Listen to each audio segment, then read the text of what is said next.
بەخێر بێن بۆ ڤیددیۆیەکی تازە هیوادارم هەر باش بن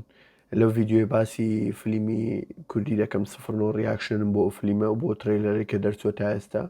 بۆ یەگەر حەز دەکەن بینەری لەنوع ڤیددیۆیانە بن و زیاتر بەردەوام بم لەنوع ڤیددیۆیانە داواکارم سەبسکرایبی چناڵەکەمان بکەن و شێری بکەم بۆ ئەوی زۆرترین کەس بیبینی ئێستا لەو دقەیە ڤیددیۆیەکە دادنێم ئیترێلەرەکە بۆ ئەوی پێکۆ تەماشێکین ئەوجە قسێ لەسەر بکەین و دەستخۆش.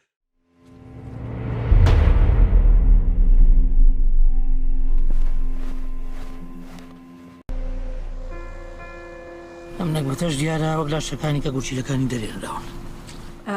It's obvious that this is done by a professional. شو بس خبري هيك جاريش نتوي ترسي يا غيرك چونکە ئەوەی بێ بترسێ من دکتۆر لە دوێنێەوە تەلەبەیەکە ون بۆ نەگەڕا طلبی من بەسفەتی تۆ مامۆسایانی وتم بزانم ئاگادارە جام جماعت نعمل بكين شلون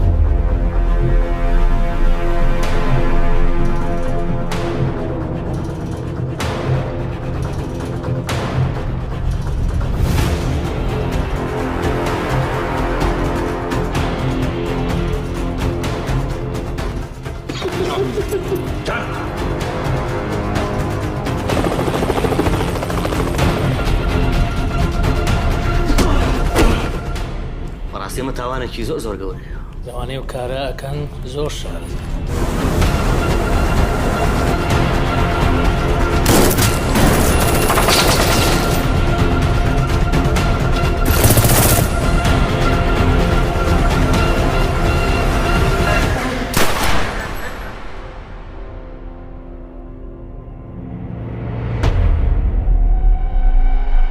ڤیددیۆ ترێلەرەکەمان دیت وازە من دەکشمان بۆ وازح بووە فلیمی سفرنەوە وابزانام تاکە فلیمی ئاکشنی کوردیە کە بە تەریقەکی پرۆفشناڵ و ستاندەری جیهانانە تەسویر کرابی و دەرهاتبی ئەوەندەی کە تا ئێستا ترێلەرەکە دیتیتمان جە نازانم تووشی چ سەدمە کوشتێک دەبین پاشەوەی کە ترێلەرەکە ینی کە فلیمەکە بە دەرچوو ئەمە ئەو ڤیددیۆ لەوانە هێندێک درێژبی ببوورە کە بە درێژی قسەیەکەم بەس مۆزوعەکە مستحقە لە بەروی هەمومان کوردین فلیمەکە فلیمەکی کوردیە بۆ یەکەمین جار فلیمەکی ئاکشنی کوردی دەبینیمە تەریقەکی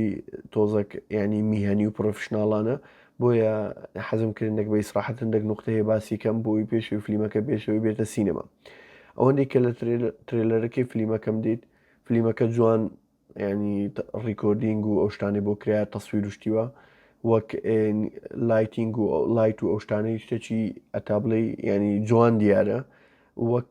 مومەسیلەکان کە بەشدارن ماهیر حەسەن ینی مەشهورە بە دەورە کۆمیدیەکانیانی ئەو دەورە بەڕای من بۆی تەحەدیەکە ئەو دەورە باش دەبییان وەک دەورە کۆمیدیەکانیان باش نابێ و هەروە شوان ئەتۆف هەروە مخریزەکە غەڵەت نەبم وابزەم ناوی بەختیارە هەر مخریزی فلیمی بێکەسە بۆیە کاستەکە زۆر ینی نەفەری زۆر تێران نییە کە ئەمە لە حەد بە دەربیناسییم بەس ئەمە وەک کورت هەر ئەوەندەمان هەیە ئەوەندە مەسادرمان هەیە کە بەردەوامی لێ بۆیە فلیمەکە وەک گوتم تەحەدیە لە هەموو لایەکی وەک ئیخراج وەک تەسویر وەک قسە نووسین وەک مومەسیلەکانە وەک تەمسیل وەک سینەمای کوردیش هەر بخۆی تەحەدیە بۆمە بۆیە هیوادارم بەقەدر ئەو تەحەدیە بین و بە نسبەت هەندێک ملاحەزە هەیە حەزم کرد باسی کەم لەو فلیمە طبعاً ئەو فلیمە دێتە سینەما بە بەیەک و دوو فلیمی ئەزنەبی فلیمی کوردی وەک فلیمی ئەزنەبی نییە ینی شەریکاتی زەخم ئینتازی بکە ئەگەر ئەو فلیمە زەرری کرد فلیمەکی دی دەردەینن ئەوە ناکە ئەو جەماعەتی ئەو فلیمیان دەرهینە ئەکید بە هەموو ئەتیمادیان لەسەر قازانجی ئەو فلیمێ بۆی بتوانن بەردەوام و فلیمەکی تازە دەرکەن بۆیە وەک کوردێک ینی کە هەمومان کوردین بە هەموو ئەگدەبی دامی شتی خۆماڵی بکەین خاستن سینەما کەشتێکی معقەد و تۆزێک جیاوازە بۆیە داواکارم لە هەر هەمووتان ئەگەر حەزت لە فیلمەکەی دەتوێت بیبینی داوات لێ دەکەم تکە بڕۆ سینەما پارەکە سەرفکە بۆ ئەوی بتوانن ئەوان ئەو پارێکە سەرفیان کرێ دەستیان بکەوتەوە دووبارە فیلمی تازەتر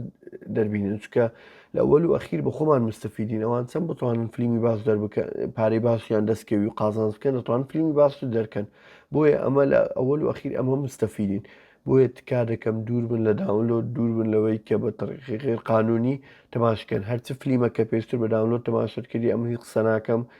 هیچ ناڵێم مەکەیان بکەیان ئەو شتە بەس بۆ ئەو فیلمە بزات فیلمی کوردی با دووربین لەو وەزع و هەندێک نقاتی دی هەیە ئەمە حەسب ئەو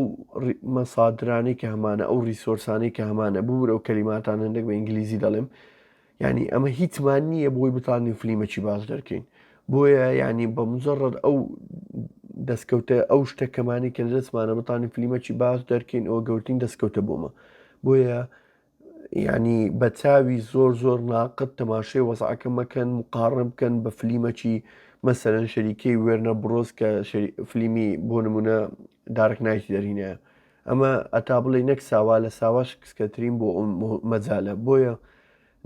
مەحاڵ بکە نەقدەکەت ئیسفادەی هەبی بۆوان بۆی بتوانن ئەوان ساردن بنەوە ئەو کەسانەی ئیش دەکەن لە فیلمانە دووبارە فیلمی باشتر دەرکەن بۆمە نەک ئەمە بیان شکین بامون و ئەکە نەما ینی ئەمە منافەسی ئەوە دەکەین دەبی ئەوانش هەموو مەرحەلە بە مەرحەلە بڕۆن بۆی بگەنە فیلمە ستاندەر لە جیهانیەکان بەنسبەت ئافۆ مومەسیلەکان ئەمە وە خۆمان ینی کاستنگ مومەسیل ئەوەندە مومەسیلەمان نییە بتانین ممثلەکان شەڕ بکەن چێ دەوری باشەکان ببینی لەو فیلمی بۆیە مەجموعەتی محدد لە بن دەستمانە هەر لەوانە دەسوڕێتەوە بۆیە تەحەدیەکە بۆوان زۆر قورسە لە فیلمێکی مەسەلەن دراما و ڕۆمانسی بێتە سەر فیلمێکی ئاکشنی عفو خەیاڵی و بە طریقەکی قورس دەربینی بۆیە ئەوەش کۆسپەکی قورسە بۆ ئاکتەرە کوردەکان کە بتانن بۆ مخریزەکانیش کە بتانن مەسە موەسلی گونجاو بژێرن بۆ ینی دەوری گونجاو ینی موەسل نییە ینی کابرا چ بکە نائیلازە بۆ نمونە نازام ئەگەر ماهیر حەسەن خۆی ئەو دەوریان بۆ عرض کردبی و ڕازی بیان لە کەمی ئەوەی کرد ئەویان بۆ عرض کردیە دەوری فیلمەک ببینی کە فیلمەکە ئاکشنەکە بخۆی لەوەتی هەیە دەوری بەس فیلمی کۆمیدی دەبینی بۆی ئەوە تەحەدیە هەم بۆ مەسلەکان هەم بۆ مخریزەکە کە بتانی چی هەڵبژێری بۆی بتە باشترین کەس بۆی ئەو دەورەی کە دیتیبی لەو فیلمە بە نسبەت ئەوەی قازان زوشتیوە بۆی ئەو فیلمەوە گوتم هەموو ئەوەیان لەسەر قازانجیە ئەگەر قازانج نەکەن ناتوانن فیلمی دی دەربکەن من ئەو کات کە فیلمی پەیکەری دڵ دەرچووی شوان ئاتۆخۆ فیلمی کوردی لەوەتی هەیە لە دوو قالبە یان قالبی سەدام و جینۆساید و ئەو شتانە بەسەر کوردی داهاتیان فیلمی ڕۆمانسی کە کچوکڕەکە بۆ یەک نابن ئەمە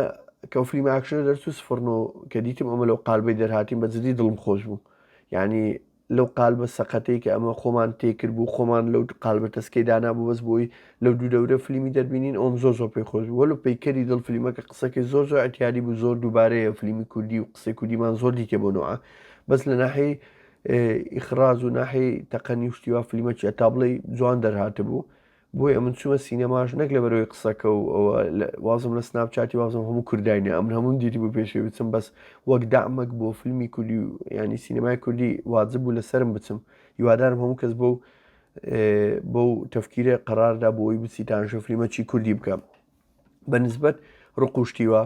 ئەمن ناڵێم کەیفم پێ بەچێ دێ لەو فیلمی سفرنۆیان پەیکەری دڵ لە مخریز و لە مومەسل و لە کاتبەکان ئەو شتێکی شخصی خۆمە ئەکیدم ئەنگۆش وانە لەوانێ ڕختان لە ممثلێکی معەیەن نەبی لەو فیلمە بۆیە لەبەرەوەی سینەمای کوردیە لەبەرەوەی بەرهەمی ناوخۆی لەبەرەوەی بەرهەمی خۆماڵیە دەمەوێت ئەو ڕقەی لە لایەکدا بنێ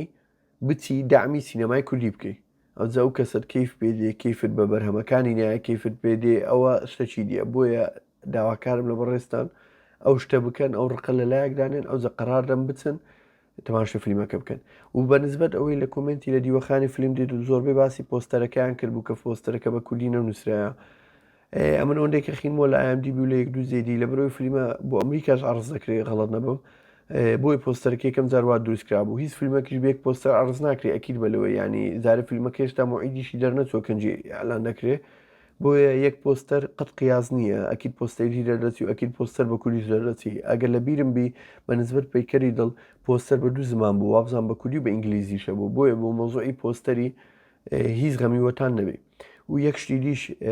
ئەو فیلمە هەندێک ئەوەندەی هەندێک سین و هەندێک مەشەرم دیت بە هەلیکۆپتەری کامێرە هەلیکۆپتەرەکان درۆن تەسویر کرابوو ئەتا بڵێ و نەڵێ کە ڤیددیوی دەبینی بە هەلیکۆپتەر تەسویرکرا زۆر جوانە بەس نامانەوێت ئەو جوانیە مسەیتڕبی بەسەر زۆربەی مەشەرەکانی فیلمەکە لە بەرەوەی جوانە با دەست پێکەین هەرچی مەشەرە بتاین بەوی تەسویرکەین تاوان ئەوە سیلاحەکی دووسەرە یان دەزانین بە جوانی بەکاربیینیان بە سەقەتی ئێستا ئەگەر مڵاحزەی فیلمە عەرەبی تازەکان بکەیت ئەوان ئەوەندەی ئەوەی بەکارێنن ئەوەندە کامێرە لە عەردی نییە بە تەریقەکی مانوەڵی یەدەوی نەفرێک لە پشت کامێرەبی کامێرەمان بی بە تەریقەکی پرۆفشناڵانە بە فول کلاسیک تەسویرکە هەر ئەو هەلیکۆپتەر لە ئاسمانێ و زوومین و زووم ئاوتە چی دەکات لەگەڵ تۆزێکی ئیفێکت وشتیوە لەگەڵ میوزیک وشتیوە دنیا تا وەرزان فیلمەکە جوانە فیلمەکە خۆی سینەکە جوانە مەشەرەکە جوانە بەس ئەو نوع مەشەرانە بە سەفر ینی بە هیچ ناستە ئەوم لەبەرەوەی ئێستا ئەگەر مڵاحەزە بکەی مەشهورترین فیلم